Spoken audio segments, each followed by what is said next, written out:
Assalamualaikum warahmatullahi wabarakatuh. Bismillahirrahmanirrahim. Bagaimana kabarnya? Mudah-mudahan semuanya dalam keadaan sehat walafiat. Baik, dalam kesempatan kali ini saya akan melanjutkan pembahasan soal ujian sekolah muatan pelajaran IPA. Di sini di video yang keempat akan dibahas dari soal yang ke-16 sampai soal 20. Soal nomor 16, perhatikan gambar berikut ini. Nah, ini adalah gambar peredaran darah ya. Keterangannya sudah ada di samping kanan ya. Yang satu ini adalah serambi kanan, 2 serambi kiri, kemudian 3 bilik kanan, 4 bilik kiri, kemudian 5 vena, 6 arteri, 7 tubuh, 8 paru-paru, dan selanjutnya sampai ke 12. Dari gambar di atas, urutan peredaran darah besar. Nah, pertanyaannya di sini, urutan peredaran darah besar pada manusia adalah urutan dari nomor mana saja? Kita perhatikan pembahasannya.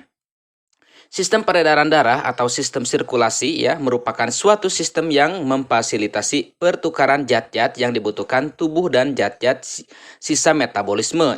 Berdasarkan jalurnya, peredaran darah manusia dibagi menjadi dua, yaitu peredaran darah kecil dan peredaran darah besar.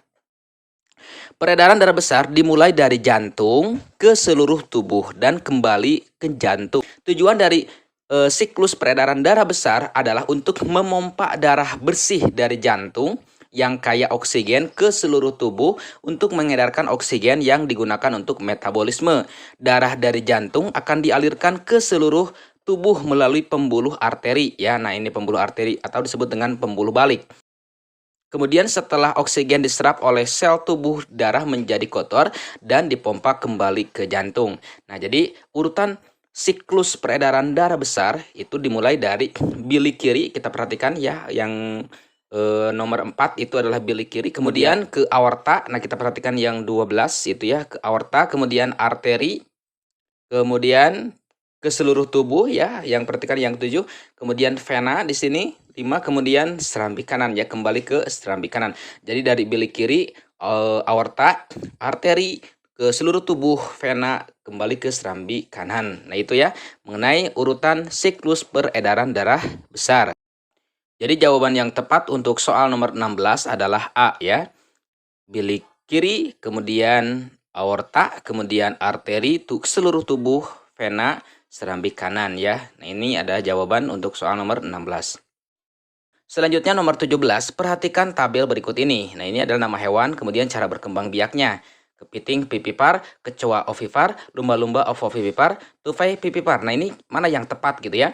Berdasarkan tabel tersebut, pasangan nama hewan dan cara berkembang biaknya yang tepat ditunjukkan oleh nomor berapa saja ya. Di antara nomor 1, nomor 2, nomor 3, nomor 4, mana yang tepatnya. Nah, di sini kita akan bahas maksud dari vivipar, ovipar, dan ovovivipar. Nah, ini adalah proses perkembangbiakan secara generatif gitu ya.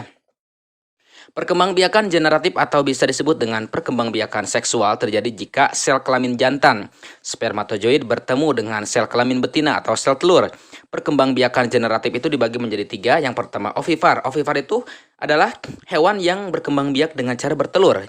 Kemudian vivipar adalah melahirkan ya. Jadi hewan yang berkembang biak dengan cara melahirkan. Ada lagi yang ketiga, ovovivipar. Ini adalah hewan yang berkembang biak dengan cara bertelur dan melahirkan ya. Jadi bisa bertelur, bisa melahirkan. Nah, ini adalah ovovivipar.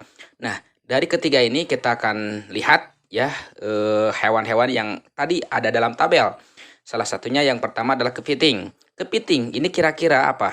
Di sini kepiting dilihat dari gambarnya, cara berkembang biaknya adalah dengan cara bertelur. Sedangkan bertelur itu namanya adalah ovipar gitu ya.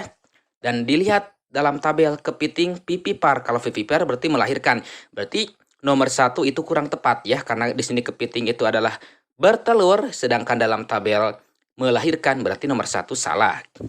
Selanjutnya kecoa. Ya, kecoa itu proses perkembangbiakannya adalah dengan cara bertelur. Bertelur itu namanya adalah ovipar. Dan kita lihat dalam tabel kecoa ovipar. Oh, berarti ini sudah betul ya. Nomor 2 ya, dalam tabel nomor 2 kecoa itu ovipar. Dan dilihat dalam gambar bahwa kecoa itu proses perkembangbiakannya adalah dengan cara bertelur. Kemudian selanjutnya nomor 3 lumba-lumba. Lumba-lumba proses perkembangbiakannya adalah dengan cara melahirkan ya. Di sini kita lihat lumba-lumba mengeluarkan anaknya ya, bukan bertelur, tapi ini adalah proses melahirkan. Jadi lumba-lumba itu termasuk mamalia ya. Mamalia itu adalah hewan yang berkembang biak dengan cara melahirkan. Dan kita lihat dalam tabel, lumba-lumba itu ovovivipar.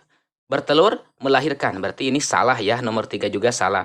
Karena dalam gambar lumba-lumba atau dalam faktanya gitu ya, lumba-lumba itu adalah mamalia berkembang biak dengan cara melahirkan. Sedangkan dalam tabel itu ovovivipar. Berarti nomor 3 salah. Selanjutnya tupai. Tupai ini adalah hewan ya yang berkembang biaknya dengan cara melahirkan. Melahirkan itu adalah vivipar. Dan kita lihat dalam tabel tupai berkembang biak dengan cara vivipar atau melahirkan. Jadi sekarang kita bisa menentukan jawaban untuk nomor 17 adalah D, 2 dan 4. Kecoa ovipar ya bertelur.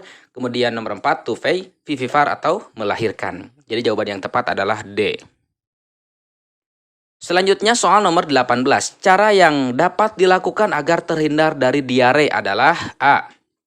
Tidak jajan sembarangan, menjaga kebersihan dan banyak makan sambal.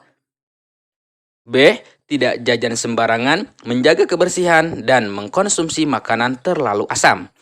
C. Tidak jajan sembarangan, membiasakan cuci tangan dan menghindari makanan terlalu pedas. D. Tidak jajan sembarangan, mengkonsumsi makanan tidak terlalu pedas dan tidak mencuci tangan. Nah, kira-kira mana ya?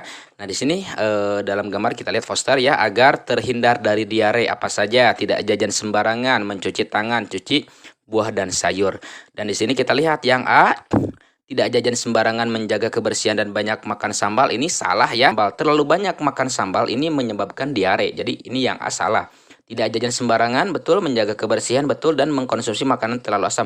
Ini juga sama ya, kita mengkonsumsi makanan yang terlalu asam, asam itu tidak baik. Jadi untuk B jawabannya tidak tepat. Kemudian yang C, tidak jajan sembarangan, membiasakan cuci tangan. Nah ini betul ya. Kemudian dan menghindari makanan terlalu pedas. Nah ini jawaban yang tepatnya ada di C. Betul ya, menghindari makanan terlalu pedas itu baik.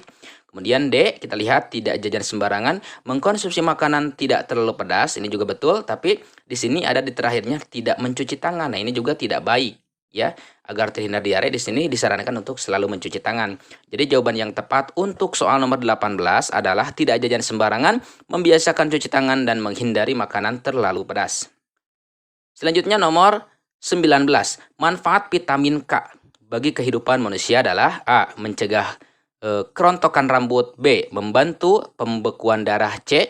Memperkuat gigi dan tulang. Dan D. Mencegah skorbut. Nah kira-kira mana jawaban yang tepat? Nah di bawahnya ada pembahasan ya mengenai fungsi dari vitamin K untuk manusia itu apa saja. Yang pertama mengontrol tekanan darah. Membantu pertumbuhan tulang. 3. Meningkatkan pembekuan darah. 4. Meningkatkan kesehatan kognitif. Dan yang kelima menurunkan risiko penyakit kardiovaskular. Jadi jawaban yang tepat untuk soal nomor 19 adalah di sini kita lihat. Salah satu fungsi dari vitamin K adalah meningkatkan pembekuan darah atau membantu pembekuan darah. Jadi nomor 19 adalah B, membantu pembekuan darah. Selanjutnya soal yang ke-20. Penyakit yang disebabkan adanya gangguan pada organ peredaran darah manusia diantaranya adalah A. Leukemia, kemudian B. Diare, C. Tipes, atau D. TBC. Nah, ini mana yang tepat? Kita bahas di sini macam-macam gangguan dan kelainan pada sistem peredaran darah manusia. Yang pertama adalah anemia. Anemia adalah penyakit kurang darah. Kurang darah tersebut terjadi karena kandungan hemoglobin dalam sel darah merah rendah atau kurang. Kemudian nomor 2, ada lagi ya penyakit yang disebabkan gangguan atau kelainan pada sistem peredaran darah manusia adalah talasemia. Talasemia merupakan penyakit yang diakibatkan faktor keturunan. Talasemia sering terdapat pada bayi dan anak. Kemudian yang ketiga, hemofilia. Hemofilia merupakan penyakit yang menyebabkan darah sukar membeku bila terjadi luka. Kelainan ini disebabkan oleh faktor keturunan. Kelainan tidak dapat diobati tetapi dapat dicegah. Kemudian yang keempat, leukemia. Leukemia atau kanker darah adalah penyakit bertambahnya sel darah putih yang tidak terkendali. Nah, jadi kita lihat dalam jawaban nomor 20 ada leukemia. Nah, leukemia adalah penyakit yang disebabkan adanya gangguan pada organ peredaran darah manusia. Jadi jawaban yang tepat untuk nomor 20 adalah leukemia. Nah, itulah mengenai pembahasan soal ujian sekolah IPA SD ya, mudah-mudahan videonya sangat bermanfaat. Sekian dulu, assalamualaikum warahmatullahi wabarakatuh.